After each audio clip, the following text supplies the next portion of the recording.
Did the Scream 7 trailer prove that Stu Macher was involved in Scream 5 and 6's killing sprees in some capacity? I think the evidence is overwhelming.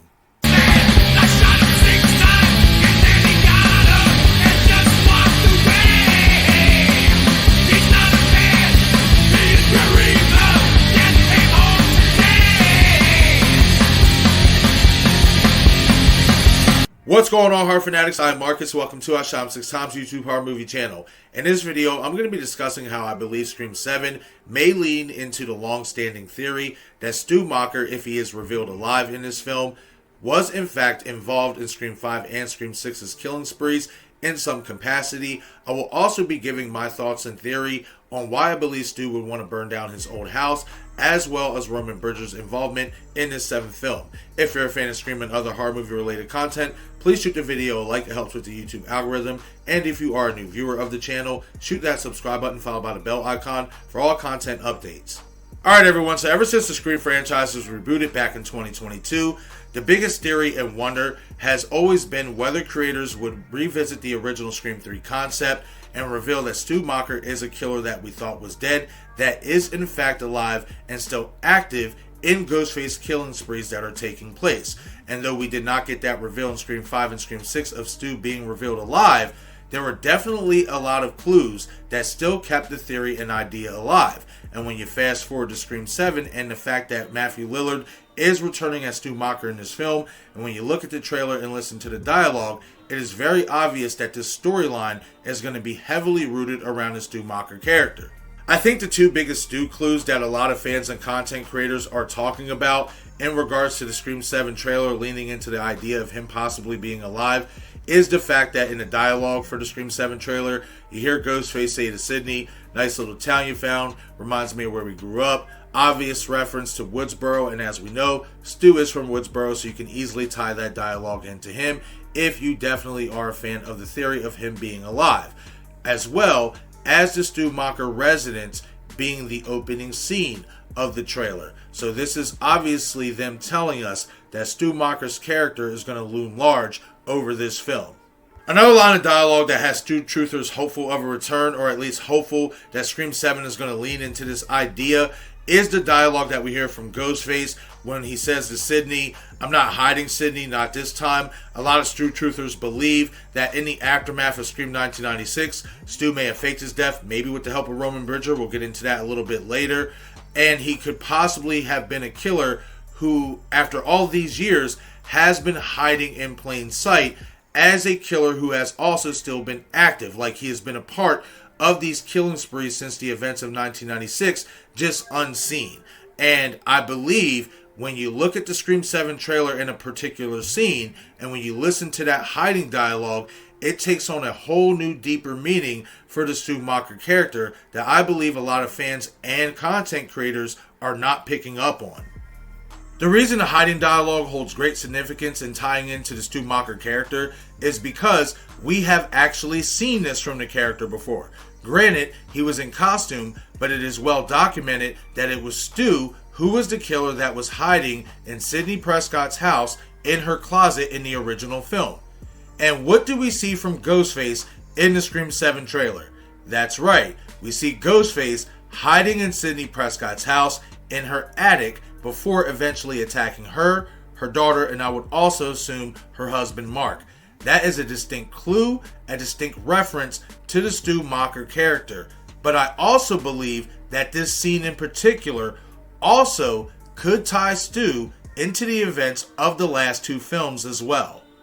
The reason why this Ghostface attack scene at Sydney's house in the Scream 7 trailer is important, especially in regards to tying Stu Macher into the last two films' events, is because this would be the third straight Scream movie where we have seen one of our original three characters in regards to Dewey, Gail, and Sydney get killed or attacked in a fashion that was either spoken of or physically done by Stu Macher himself. We talk about it in Scream 5 with the way Ghostface killed Dewey. The way they gutted Dewey was the exact same way that Stu described how you gut someone in the original movie. Fast forward to Scream 6, well, there's attack scene with the phone call that came from Woodsboro, as well as Ghostface on top of her before trying to stab her, clutching both hands on the knife and raising it above his head, just like Stu Macher used to do in the original film. Fast forward to Scream 7 trailer, we see Ghostface hiding in Sidney Prescott's house in the exact same fashion that Stu Macher hid in her house in the original film. So guys, I definitely do think, especially in regards to this particular scene in the Scream 7 trailer, the attack scene at Sidney Prescott's house, they could be leaning into the idea that Stu Macher may have been present during the events of the last two films as well, just based on this particular scene alone.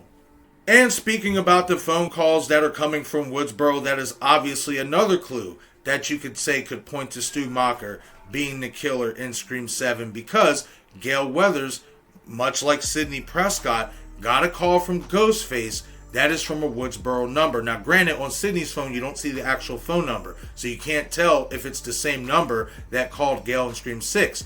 But with the fact that we got all those Stu Macher Easter eggs in that Gale Weathers attack scene, with the clutching on the knife, raising it above his head, I'll even throw in the fact that the original concept for that fight scene was literally supposed to be a mirror image of what Sidney and Stu's fight scene looked like in the original film. So again guys, the calls coming from Woodsboro, the fact that we got so many Stu Macher Easter eggs in that Gale Weathers attack scene in Scream 6, I definitely do think and hope that they link Gale Weathers' phone call that came from Woodsboro into this film, especially if they are going to reveal that a killer from Scream 6 went unrevealed, and they're going to reveal it in this movie. Now, I know those who don't believe in the Stu Macher is alive theory will say, I will never truly believe that Stu was a part of Scream 5 or Scream 6's events, even if he is revealed in Scream 7, because in Scream 5, you cannot explain to me why he would be okay with his nephew Vince being killed off. Well, I implore you to look at it in this way.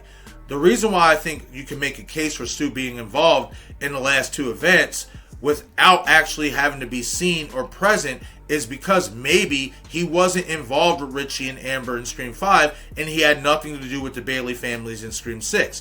The reason why I say that is because in Scream 6 they kind of hinted at this whole dual Ghostface killers, like there's multiple killers, but they're not working together. They're not working in tandem, right? You know, Jason and Greg had the same motive as the Bailey family. Yet, the Bailey family still killed them off because they wanted to be the first ones to kill the Carpenter sisters as opposed to Jason and Greg. And I think you can make the same case for Stu Macher in regards to him not really even being involved with Richie and Amber. Even if you believe that Stu was the creator of the Stab subreddit that Richie and Amber met on and was basically radicalized on, it's very possible to believe that Stu, being behind, the Stab subreddit, could have gave them little tidbits of advice, but that doesn't mean he was actually working with them. It doesn't mean he was actually guiding them. And even if he was, who's to say Richie and Amber just didn't veer off and start doing their own thing and went against the script? That is definitely possible as well. So again, just because his nephew was killed off, there are other scenarios in explaining how and why Stu Macher could have been present during the events of Scream 5 and Scream 6. Though we do not see or hear Roman Bridger's character in the Scream 7 trailer, I do believe that his character will play a significant role in determining whether Stu will be brought back alive or dead. Now, if Stu is brought back alive, I fully expect us to get some backstory in regards to him and Roman's relationship. I have been on record saying that I believe that Roman was actually there the night of Scream 1996, watching in the background, and when it was thought that Stu was dead, it was Roman who helped him, eventually faked his death, and kept him in hiding as a killer, somewhat in plain sight, while molding him behind the scenes to be a mastermind much like himself, up until his eventual death in Scream 3. I also point that in Scream 3, we get the replica Stu Macher house on the set of Stab 3 Return to Woodsboro, as well as the replica Sidney Prescott house. Was Roman going to reveal something about Stu that we didn't know about, that he didn't get around to in that movie? I also point out the fact that you can make the case that Stu might have been helping Roman in Scream 3 based on some of those scenes where we know there had to be two killers, especially the chase scene in her replica house, given the fact that Ghostface chased her exactly how Stu Macher chased her to a T. The way he chased her around that replica house was very identical to how Stu Macher chased her in the original film. So again, guys, I definitely do believe that Roman Bridger's character will play a significant role in determining whether Stu is going to be brought back alive or dead in this movie. Now, whether you're a Stu truther or not, I'm sure many of you are probably wondering, even if this is Stu Macher in this moment when the Macher residence gets burned down, why would he burn down his old residence on Turner Lane? Well, in my opinion, I think he would be doing this because he feels negatively about the house. And the reason why I think so is because they done turned it into an Airbnb. They turned it into an attraction. They turned it into something that is somewhat glorified and can be seen in a way as something positive. And in Stu's eyes, that is a negative because when you think about it like this, Stu is hardly ever really mentioned. Like Billy's always overshadowing him, right? Billy gets all the credit. The only thing that Stu has in regards to his legacy as Ghostface that he can hang his hat on is his house. That house is synonymous with where the original killing spree came to a culmination. So now by turning it into an Airbnb, you are basically stripping it of the fear factor, in my opinion, because even in Scream 5, when Sam and them were there, you know what I mean? What does Sidney say to Sam? Even though Amber Freeman and her family were living there and she was throwing a party, all that shit, what did Sidney Prescott say to Sam? That's the house where your dad killed everybody. You need to get the fuck out of there. There was a fear element still in regards to entering the Stu Macher home. By turning his home into an Airbnb, that takes away the fear element of being in the Stu Macher house, which in my opinion would explain why he would want to burn it down, because they basically stripped him of whatever little bit of legacy as one of the original Ghostface killers that he had left. With that being said, you guys, I definitely do believe with the clues that I laid out here in the video that you can make the argument that not only will this be Stu Macher attacking Sidney and her family in her home in that scene in Scream 7's trailer, but I also believe that you can make a case that that is a sign that Stu Macher or whoever this killer is may have been present during the events of Scream 5 and Scream 6's killing sprees. I'm super excited to see how this all plays out, but more importantly, I'm excited to hear what you all think about this theory and this idea that I have here in this video. Once again, I am Marcus, and this is Sham 6 Times YouTube Horror Movie Channel. Be sure to leave me a comment down below in the comment section. Be sure to also follow me on all of my social media platforms. Thank you all for watching.